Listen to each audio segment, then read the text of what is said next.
Hi hello everybody, welcome to Vikas commerce tutorial. So ವಿದ್ಯಾರ್ಥಿಗಳೇ, ಇವತ್ತಿನ session ಏನಪ್ಪಾ ಅಂದ್ರೆ ಕ್ವಶನ್ ಪೇಪರ್ ಅನ್ನ ಅನಲೈಸ್ ಮಾಡುವಂಥದ್ದು. ಇವತ್ತು ಈಗಷ್ಟೇ ನೀವು ನಿಮ್ಮ ಪೇಪರ್ ನ ಬರೆದು ಬರ್ತಾ ಇದ್ದೀರಿ, ಅಕೌಂಟೆನ್ಸಿ ಆನ್ಯುವಲ್ ಎಕ್ಸಾಮ್ 2024. ಸೊ ಅದರ ಒಂದು ವಿಶ್ಲೇಷಣೆಯನ್ನ ಮಾಡುವಂತ ಕೆಲಸವನ್ನ ಇವತ್ತಿನ ಸೆಷನ್ ಅಲ್ಲಿ ಮಾಡೋಣ with key answers. So multiple choice, fill in blanks, match the following answers ಏನಾಗಿರಬೇಕು, ಬೇರೆ 6 ಮಾರ್ಕ್ಸ್ 12 ಮಾರ್ಕ್ಸ್ ನಾವು ಕೊಟ್ಟಿದ್ದು ಬಂದದನೋ ಇಲ್ವೋ ಅಂತೇಳಿ ವಿಶ್ಲೇಷಣೆ ಮಾಡುವಂತ ಕೆಲಸವನ್ನ ಇವತ್ತಿನ ಸೆಷನ್ ಅಲ್ಲಿ ಮಾಡೋಣ. So come let us start our today session.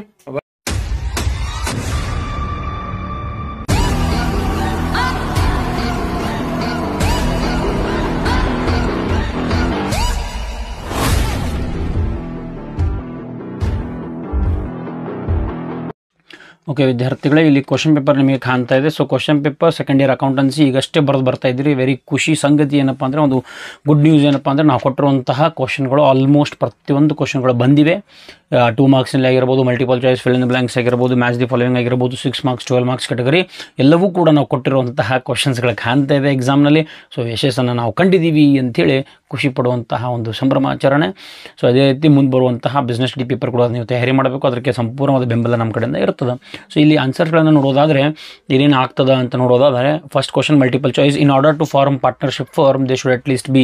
So last ನಾನು MCQ ಮಾಡಿದಂತಹ ವಿಡಿಯೋದಲ್ಲಿ ಈ ಕ್ವಶನ್ ಕೂಡ ಒಂದ್ಸಲ ಕಾಣಿಸಿತ್ತು, ಇದನ್ನು ಕೂಡ ಪ್ರಾಕ್ಟೀಸ್ ಮಾಡ್ರಿ ಅಂತ ಹೇಳಿದ್ನಿ. There should be minimum of 2%. So ಇದು ಆಲ್ಮೋಸ್ಟ್ ಎಲ್ಲರಿಗೂ ಗೊತ್ತಿರುವಂತಹ ಆನ್ಸರ್ ಆಗಿರ್ತದೆ. ಕಮಿಂಗ್ ಟು ಕ್ವಶನ್ ನಂಬರ್ 2, ಇಲ್ಲಿ ಎಷ್ಟೋ ಜನರಿಗೆ ಸಮಸ್ಯೆ ಆಗ್ತಾ ಇದೆ, ಸರ್ ಇದನ್ನು ಯಾವ ರೀತಿ ಸಾಲ್ವ್ ಮಾಡಬೇಕು ಅಂತೇಳಿ. A and B are partners sharing profits and losses in the ratio of 3:1. So C is admitted for 1/4 share. ಈಗ ನಾನು ನಿಮ್ಮ ಸ್ಕ್ರೀನ್ ಮೇಲೆ ಒಂದು ಕ್ವಶನ್ ಆನ್ಸರನ್ನು ಹಾಕ್ತೀನಿ, ಇದನ್ನು ಯಾವ ರೀತಿ ಸಾಲ್ವ್ ಮಾಡಬೇಕು ಅಂತೇಳಿ. ಇಲ್ಲಿ ಸ್ಯಾಕ್ರಿಫೈಸ್ ರೇಷಿಯೋನ ಕೇಳ್ತಾ ಇದ್ದಾರೆ ಅವರು. A and B ಅವರ ಸ್ಯಾಕ್ರಿಫೈಸ್ ರೇಷಿಯೋನ ಫೈಂಡ್ ಮಾಡಿರಿ ಅಂತೇಳಿ. ಸೊ ಓಲ್ಡ್ ರೇಷಿಯೋನ ಕೊಟ್ಟಿದ್ದಾರೆ ಅವರು 3:1 ಅಂತೇಳಿ. ಸೊ ನಿಮ್ಮ ಸ್ಕ್ರೀನ್ ಮೇಲೆ ನೋಡ್ತಾ ಇರ್ಬೋದು, ಇಲ್ಲಿ A and B old ratio 3:1 ಅದ, C ಅವರ ಶೇರ್ 1/4 ಅದ. ಸೊ ರಿಮೈನಿಂಗ್ ಶೇರನ್ನು ಕ್ಯಾಲ್ಕುಲೇಟ್ ಮಾಡಬೇಕು. ರಿಮೈನಿಂಗ್ ಶೇರ್ ಹೆಂಗೆ ಕ್ಯಾಲ್ಕುಲೇಟ್ ಮಾಡ್ತೀವಿ, 6 ಮಾರ್ಕ್ಸ್ನಲ್ಲಿ ಮಾಡಿದ್ವಿ ನಾವು.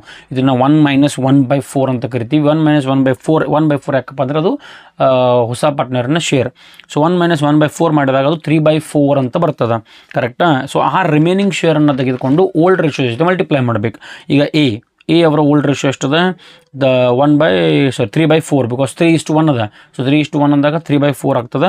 ಸೊ ಹಾಗಾಗಿ 3/4 ಇಂಟು ಮತ್ತೆ ಯಾಕೆ 3/4 ಮತ್ತೊಂದು ಸಲ, because remaining share 3/4. So 3/4 into 3/4 9/16 ಆಗ್ತದೆ. ಅದಾದ ನಂತರ ಬಿ ಅವರ ಒಂದು remaining share again same 3/4 into 1/4. ಯಾಕಪ್ಪ ಅಂದರೆ ಅದು 1/4 old ratio. 3/4 is remaining share, ಎರಡು ಕಡೆ ಸೇಮ್ ಅದ, ಎ ಮತ್ತು ಬಿ. ಅಲ್ಲಿ ಎ ಅವರ ಓಲ್ಡ್ ರೇಷಿಯೋ 3/4, ಸೊ ಹಾಗಾಗಿ ಮಲ್ಟಿಪ್ಲೈ ಬೈ 3/4. ಇಲ್ಲಿ ಬಿ ಅವರ ಓಲ್ಡ್ ರೇಷಿಯೋ 1/4, ಹಾಗಾಗಿ 1/4 ಜೊತೆ ಮಲ್ಟಿಪ್ಲೈ ಮಾಡಿರಿ 3/16 ಸಿಗ್ತದೆ. ಸೊ ಎರಡು ಮಾಡಿದಾಗ 9/16, 3/16, ದಟ್ ಈಸ್ 9:3. ಈಗ 9:3 ನಿಮ್ಮ ಆಪ್ಷನ್ಸಲ್ಲಿ ಎಲ್ಲೂ ಕಾಣ್ತಾ ಇಲ್ಲ. ಸೊ 9:3 ಅದನ್ನು ಕನ್ವರ್ಟ್ ಮಾಡಿರಿ. 3 × 9, 3 × 1 = 3.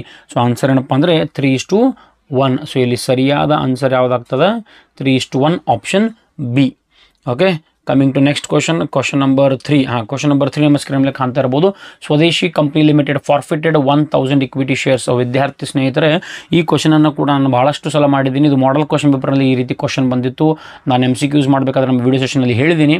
ಸ್ವದೇಶಿ ಕಂಪ್ನಿ ಲಿಮಿಟೆಡ್ 1000 ಫಾರ್ಫಿಟ್ ಶೇರ್ಗಳನ್ನು ಫಾರ್ಫಿಟ್ ಮಾಡ್ತಾ ಇದ್ದಾರೆ, 100 each for non payment of final call payment ಮಾಡಿಲ್ಲ, ಹಾಗಾಗಿ ಕ್ಯಾನ್ಸಲ್ ಮಾಡ್ತಾ ಇದ್ದಾರೆ. On forfeiture of shares, forfeited shares account will be credited by. ಈಗ ಇದು ನಿಮ್ಮ ಸ್ಕ್ರೀನ್ ಮೇಲೆ ಕೂಡ ಕಾಣ್ತಾ ಇದೆ, 7th ಜರ್ನಲ್ ಎಂಟ್ರಿ. ಇಲ್ಲಿ ನೀವು 12 ಮಾರ್ಕ್ಸ್ ಕ್ಯಾಟಗರಿಯಲ್ಲಿ ಏನು ಮಾಡ್ತೀರಿ, ಫಾರ್ ಪ್ರೀಮಿಯಂ ಫಾರ್ಫಿಚರ್. ಅಲ್ಲಿ 12 ಮಾರ್ಕ್ಸ್ ಕ್ಯಾಟಗರಿಯಲ್ಲಿ 7th ಜರ್ನಲ್ ಎಂಟ್ರಿ ಬರ್ತದೆ ರೀ. 7th ಜರ್ನಲ್ ಎಂಟ್ರಿ ನಮ್ಮ ಸ್ಕ್ರೀನ್ ಮೇಲೆ ಕಾಣ್ತಾ ಇದೆ. ಶೇರ್ ಕ್ಯಾಪಿಟಲ್ ಅಕೌಂಟ್ ಡೆಬಿಟ್ ಮಾಡಿದ್ದೀವಿ, 1000 ಶೇರ್ಸ್ ಇಂಟು 100 ಶೇರ್ಸ್. ಎಷ್ಟು, 100 ರೂಪೀಸ್ ಪರ್ ಶೇರ್. ಸೊ 1000 ಶೇರ್ಸ್ಗಳನ್ನು ಕ್ಯಾನ್ಸಲ್ ಮಾಡ್ತೇವೆ, ಹಾಗೆ 1000 ಇಂಟು 100 ಶೇರ್, 100 ರೂಪೀಸ್ ಒಂದು ಶೇರ್ಗೆ, ಹಾಗಾಗಿ ಇಂಟು 100. ಇನ್ನು first and final call credit ಮಾಡಬೇಕು. ಯಾಕಪ್ಪ ಅಂದರೆ ಬಿಕಾಸ್ ಅವರು ಫಸ್ಟ್ ಆ್ಯಂಡ್ ಫೈನಲ್ ಕಾಲ್ ಮನಿಯನ್ನು ಕೊಟ್ಟಿಲ್ಲ.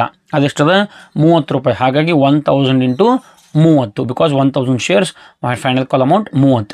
ಈಗ 100ರಲ್ಲಿ 30 ಹೋದರೆ ಉಳಿತೆಷ್ಟು, 70. ಹಾಗಾಗಿ 1000 into 70, 70,000. So here your correct answer is 70,000 A. Coming to next question number 4. Current liabilities are paid within dash months. ಇದು ಕೂಡ very simple question. Current ಲಯಬಿಲಿಟಿಗಳನ್ನು within 12 months ನಾವು ಪೇ ಮಾಡಬೇಕಾಗ್ತದೆ. Okay, within 12 months. Those liabilities which are of above 12 months or above 1 year, those are called as non-current liability. 1 ವರ್ಷದಕ್ಕಿಂತ ಒಳಗಡೆ ಇದ್ದರೆ ಅದಕ್ಕೆ ನಾವು current liability ಅಂತ ಕರಿತೀವಿ. So option is D. Okay, coming to next question number 5. ಇದು ಕೂಡ ಬಹಳಷ್ಟು ಸಲ ಮಾಡಿರುವಂಥ question. Comparative statements are also known as, ಬಾಜು ಕಂಪೇರ್ ಮಾಡೋದಕ್ಕೆ ನಾವೇನಂತ ಕರಿತೀವಿ, ಹಾರಿಜಾಂಟಲ್ ಅನಾಲಿಸಿಸ್ ಅಂತ ಕರಿತೀವಿ. They are called as horizontal analysis. Option B is correct answer here. Okay, coming to fill in the blanks. Fill in the blanks was dead easy question under fixed capital method. Very simple. The answer is given here itself. Fixed capital. The answer should be fixed. Very simple. 7th, executor. Executor no concept yavag bartada, yavaga obba partner saitano avaga. So death of a partner. Question number 7. Coming to question number 8, debenture holders are. This question also we have studied. Fill in the blanks. Yella question no matter bandada. Debenture holders are called as creditors of a company. Question number 8. Debenture holders R. Debenture ಅಂದ್ರೆ ಏನು, debt ಅಂದರೆ ಸಾಲ ಅಂದರೆ ಯಾರು ಕೊಡ್ತಾರೆ ನಮಗೆ, creditors ಕೊಡ್ತಾರೆ. Okay, so coming to next question, that is question number 9 in fill in the blanks. Profit on forfeiture of shares is transfer to. Forfeiture ಅಕೌಂಟ್ನಲ್ಲಿ ಬರುವಂಥ 9ನೇ ಜರ್ನಲ್ ಎಂಟ್ರಿ ನೋಡ್ರಿ. ಇದು 9ನೇ journal entry. Forfeiture account debit to capital reserve ಅಂತ ಬರಿತೀವಿ. So ಇಲ್ಲಿ ಸರಿಯಾದ ಆನ್ಸರ್ ಯಾವುದಾಗಬೇಕು, ಕ್ಯಾಪಿಟಲ್ ರಿಸರ್ವ್ ಆಗ್ತದೆ. Is it clear? Okay, coming to last question ಯಾವುದಪ್ಪ ಅಂದರೆ, cash flow statements shows dash of cash and cash equivalents. Very simple. ಇಲ್ಲಿ ಕ್ಯಾಶ್ಗೆ ಸಂಬಂಧಪಟ್ಟಂತ ಒಂಥದ್ದು ಇನ್ಫ್ಲೋಸ್ ಆ್ಯಂಡ್ ಔಟ್ಫ್ಲೋಸ್ ಅಂತ ಕರಿತೀವಿ. ಇನ್ಫ್ಲೋಸ್ ಆ್ಯಂಡ್ ಔಟ್ಫ್ಲೋಸ್ ಅಂತ ಕರಿತೀವಿ. So the correct option here is cash inflows and cash outflows is called as cash flow statements.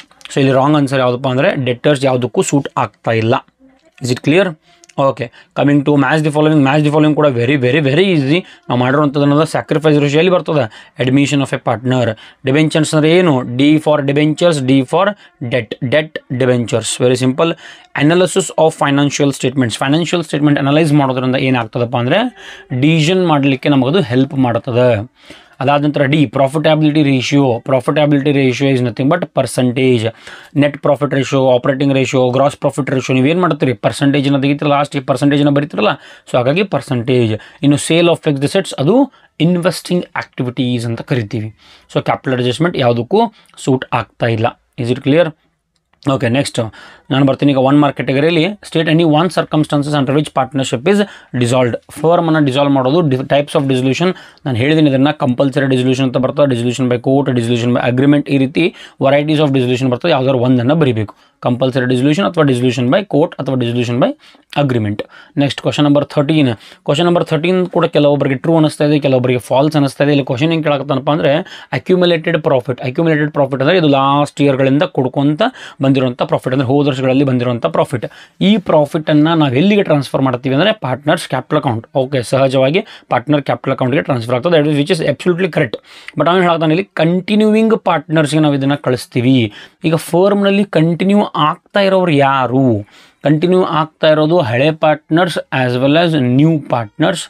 But still the answer is actually ಇಲ್ಲಿ ಒಂದು ವೇಳೆ ಅವೆಲ್ಲ ಏನಾದರೂ it is transfer to all partners ಅಂತ ಹೇಳಿದ್ದೆ ಅಂದ್ರೆ ಅಲ್ಲಿ ಹೊಸ ಪಾರ್ಟ್ನರ್ ಕೂಡ ಬಂದ, ಕರೆಕ್ಟಾ? ಅಥವಾ ಹೊಸ ಪಾರ್ಟ್ನರ್ ಕೂಡ ಬಂದ. ಸೊ ಹಾಗಾಗಿ ಅಲ್ಲಿ ಆಲ್ ಪಾರ್ಟ್ನರ್ಸ್ ಅಂತ ಬರ್ತದೆ. ಅವಾಗ ಆಲ್ ಪಾರ್ಟ್ನರ್ಸ್ ಅಂತಿದ್ದ, ಹೊಸ ಪಾರ್ಟ್ನರ್ ಬರ್ತಾನೆ. ಒಂದು ವೇಳೆ ಓಲ್ಡ್ ಅಂತ ಕರೆದಿದ್ದ ಅವಾಗಲೂ ಅದು ಟ್ರೂ ಆಗ್ತಿತ್ತು, ಆಲ್ ಅಂದಿದ್ದ ಅದು ಫಾಲ್ಸ್ ಆಗ್ತಿತ್ತು. ಇಲ್ಲಿ ಆಲ್ ಪಾರ್ಟ್ನರ್ಸ್ ಕ್ಯಾಪಿಟಲ್ ಅಕೌಂಟ್ ಅಂತಲೂ ಇಲ್ಲ, ಓಲ್ಡ್ ಅಂತಲೂ ಇಲ್ಲ, ಇಟ್ ಈಸ್ ಕಂಟಿನ್ಯೂವಿಂಗ್. ಸೊ ಯಾರ್ಯಾರು ಕಂಟಿನ್ಯೂ ಮಾಡ್ತಾರೆ, ಸೊ ಯಾರ್ಯಾರು ಕಂಟಿನ್ಯೂ ಮಾಡ್ತಾ ಇದ್ರು, ಹಳೆ partners are called as continuing partners. Continuing ಪಾರ್ಟ್ನರ್ಸ್ಗೆ ಮತ್ತೊಂದು ಹೆಸರು ಓಲ್ಡ್ ಪಾರ್ಟ್ನರ್ಸ್. ಸೊ ಇದನ್ನು ಯಾರು ಕಳಿಸ್ತೀವಿ, accumulated profits and losses, it is transfer to old partners. Old ಪಾರ್ಟ್ನರ್ಗೆ ನಾವೇನಂತ ಕರಿತೀವಿ, ಕಂಟಿನ್ಯೂವಿಂಗ್ ಪಾರ್ಟ್ನರ್ಸ್. ಹಾಗಾಗಿ the answer here is true, it is not false. ಎಷ್ಟೋ ಜನ ಫಾಲ್ಸ್ ಹೇಳ್ತಾ ಇದ್ದೀರಿ, ಅದು ಫಾಲ್ಸ್ ಅಲ್ಲ, ಅದು ಟ್ರೂ ಆಗಬೇಕು. ಬಿಕಾಸ್ ಕಂಟಿನ್ಯೂವಿಂಗ್ ಪಾರ್ಟ್ನರ್ಸ್ ಅಂದ್ರೆ ಓಲ್ಡ್ ಪಾರ್ಟ್ನರ್ಸ್ ರೀ. ಅದಾದ ನಂತರ coming to question number 14.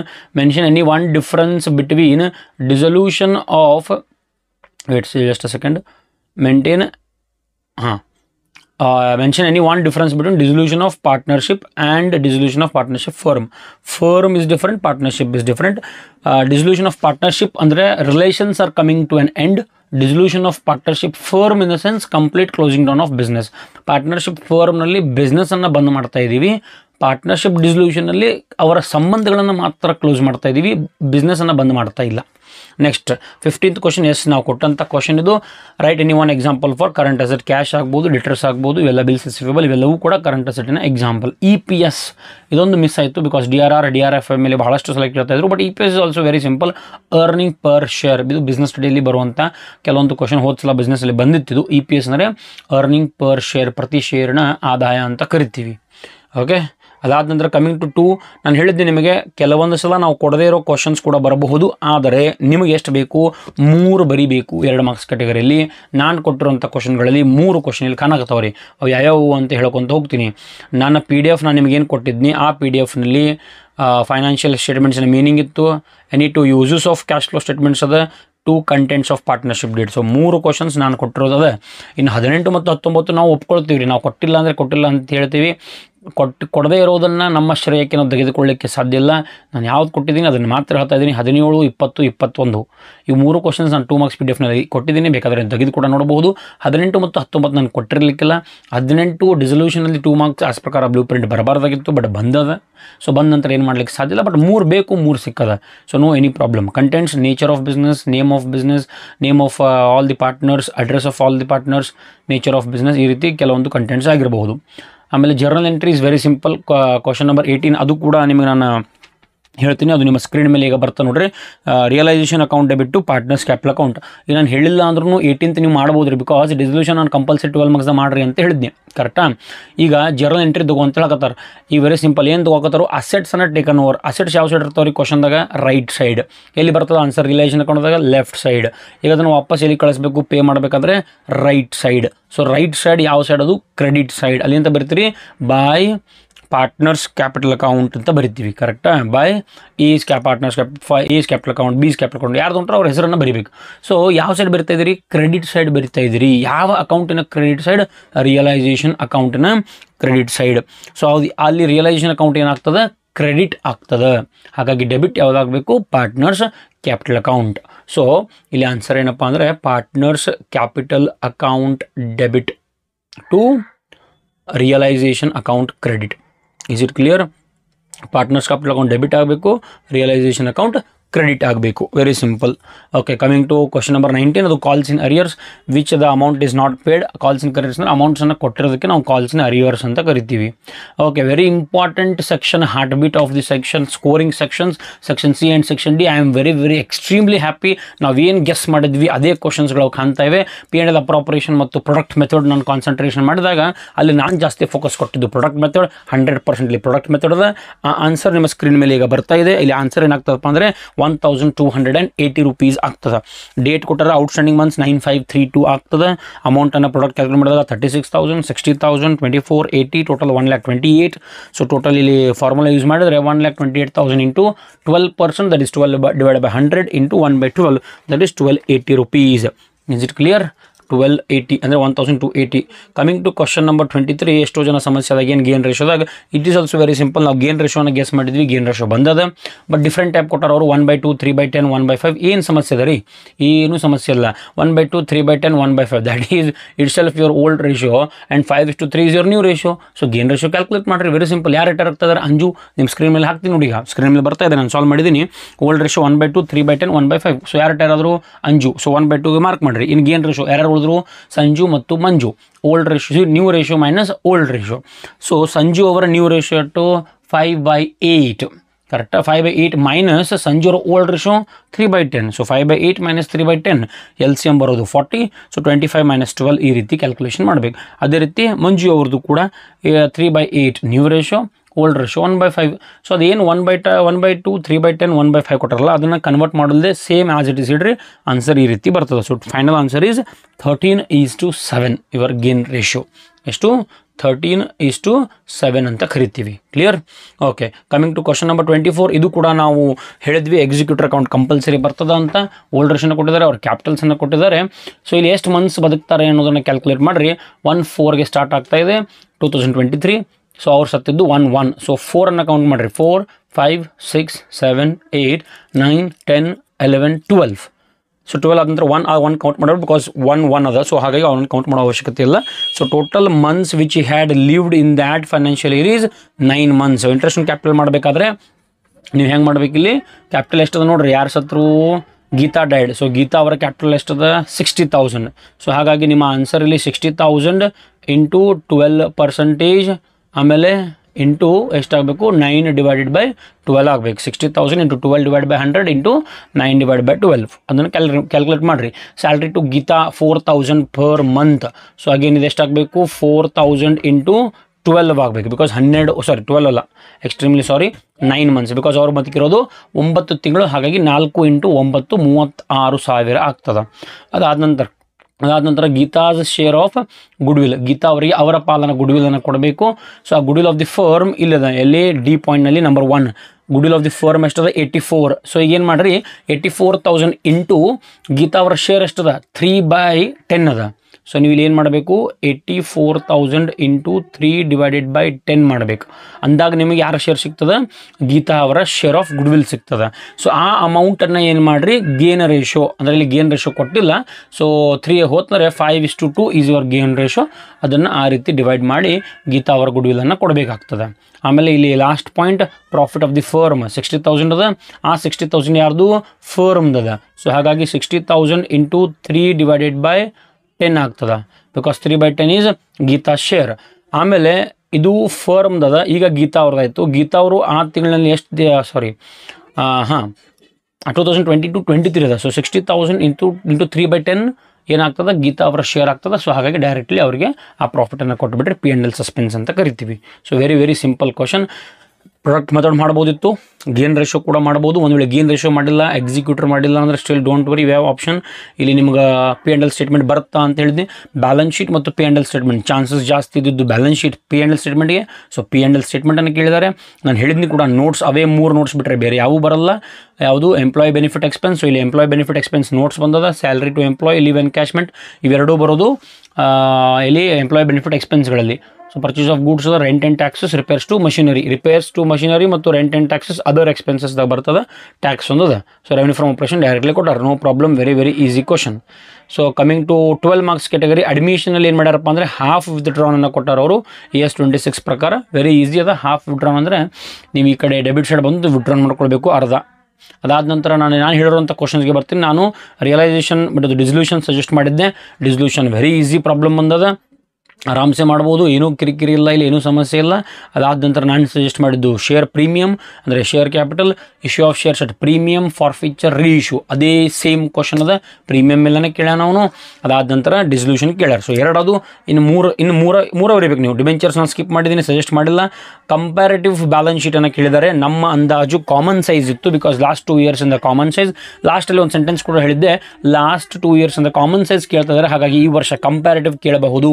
But ಒಂದು ಗ್ಯಾರಂಟಿ ಕೊಟ್ಟಿದ್ನಿ, P&L 6 ಮಾರ್ಕ್ಸ್ನಲ್ಲಿ ಬರ್ತದೆ. 12 ಮಾರ್ಕ್ಸ್ನಲ್ಲಿ ಅವರು ಬ್ಯಾಲೆನ್ಸ್ ಶೀಟೇ ಕೇಳ್ತಾರೆ. ಕಂಪ್ಯಾರಿಟಿವ್ ಕಾಮನ್ ಸೈಜ್ ಗೊತ್ತಿಲ್ಲ, ಆದರೆ ಬ್ಯಾಲೆನ್ಸ್ ಶೀಟೇ ಕೇಳ್ತಾರೆ ಅಂತ ಹೇಳಿದೆ. ಸೊ ಬ್ಯಾಲೆನ್ಸ್ ಶೀಟನ್ನು ಕೇಳಿದ್ದಾರೆ, ಕಂಪ್ಯಾರಿಟಿವ್ ಕೇಳಿದ್ದಾರೆ. ಸೊ ಇಲ್ಲಿ ಹೆಡ್ಡಿಂಗ್ಸ್ ಏನಿಲ್ಲ, ವೆರಿ ಸಿಂಪಲ್ ಅದ. ಶೇರ್ ಕ್ಯಾಪಿಟಲ್ ಹೆಡ್ಡಿಂಗ್ದಾಗನ ಬರ್ತದೆ. ಶೇರ್ ಹೋಲ್ಡರ್ಸ್ ಫಂಡ್ದಾಗ ಬರ್ತದೆ. ಶೇರ್ ಕ್ಯಾಪಿಟಲ್ ಮತ್ತು ರಿಸರ್ವ್ಸ್. ನಾನ್ ಕರೆಂಟ್ ಲಯಬಿಲಿಟೀಸ್ ಒಳಗಡೆ ಲಾಂಗ್ ಟರ್ಮ್ ಲೋನ್ಸ್ ಬರ್ತದೆ. ಕರೆಂಟ್ ಲಯಬಿಲಿಟಿ ಡೈರೆಕ್ಟ್ ಕೊಟ್ಟಾರೆ ಅವರು. ಅದಾದ ನಂತರ non current assets, building machinery, ಆಮೇಲೆ ಇನ್ವೆಂಟ್ರೀಸ್, ಆಮೇಲೆ ಕರೆಂಟ್ ಅಸೆಟ್ಸ್, ಟ್ರೇಡ್ ರಿಸೀವೇಬಲ್ ಮತ್ತು cash and cash equivalents. Very important. ನಾನು ಹೇಳಿದ್ನಲ್ಲ 32ನೇ ಕ್ವಶನ್ ಅಕೌಂಟಿಂಗ್ ರೇಷೋ, ಅದೇ 6 ಎಂಟ್ರೀಸ್ ಪಕ್ಕಾ ಬರುತ್ತೆ ಅಂತ ಹೇಳಿದೆ. ಅದೇ 6 ಎಂಟ್ರೀಸ್ ಅದ. Inventory turnover, trade receivable, trade payable turnover, gross profit, operating ratio, net profit. Compulsory ಅದೇ ಅದ. ಗ್ರಾಸ್ ಪ್ರಾಫಿಟ್ ಡೈರೆಕ್ಟ್ ಕೊಟ್ಟಾರು, ಟ್ರೇಡ್ ರಿಸೀವೇಬಲ್ಸ್ ಡೈರೆಕ್ಟ್ ಅದ, ಕ್ರೆಡಿಟ್ ಪರ್ಚೇಸ್ ಅದ, ಎಲ್ಲವೂ ಕೂಡ ಡೈರೆಕ್ಟ್ ಆಗಿನ ಅದು. ಆಪರೇಟಿಂಗ್ ಎಕ್ಸ್ಪೆನ್ಸ್ ಕೂಡ ಡೈರೆಕ್ಟ್ ಅದ. ಸೊ ಅಕೌಂಟಿಂಗ್ ರೇಷಿಯೋ ಪರ್ಫೆಕ್ಟ್ಲಿ ನಾನು ಹೇಳಿದಂಗೆ ಇದೇ 6 ಫಾರ್ಮುಲಾಸ್ ಮಾಡ್ಕೊಂಡು ಹೋಗಿದ್ರಿ. ವೆರಿ ಈಸಿ ಆಗ್ತದೆ. ಡಿಸಲ್ಯೂಷನ್ ಈಸಿ ಆಗ್ತದೆ. Share premium, share capital easy ಆಗ್ತದೆ. ಸೊ ಇವು 3 ಎಕ್ಸ್ಟ್ರಾ ಬೇಕಾದರೆ ನೀವು ಯಾವ್ದು ಮಾಡ್ಬೋದಾಗಿತ್ತು, ಅಡ್ಮಿಷನ್ ಕೂಡ ಮಾಡ್ಬೋದಾಗಿತ್ತು, ಆಮೇಲೆ ಬ್ಯಾಲೆನ್ಸ್ ಶೀಟ್ ಕಂಪ್ಯಾರಿಟಿವ್ನು ಮಾಡ್ಬೋದಾಗಿತ್ತು. ಏನೂ ಸಮಸ್ಯೆ ಇಲ್ಲ. ಸೊ ಆಲ್ಮೋಸ್ಟ್ 95%, ಮೋರ್ ದೆನ್ 95% ನಾವು ಕೊಟ್ಟಂಥ ಕ್ವಶನ್ಸ್ ಈ ಪೇಪರ್ನಲ್ಲಿ, ಈ ಕ್ವಶನ್ ಪೇಪರ್ನಲ್ಲಿ ಕಾಣ್ತಾ ಇದೆ.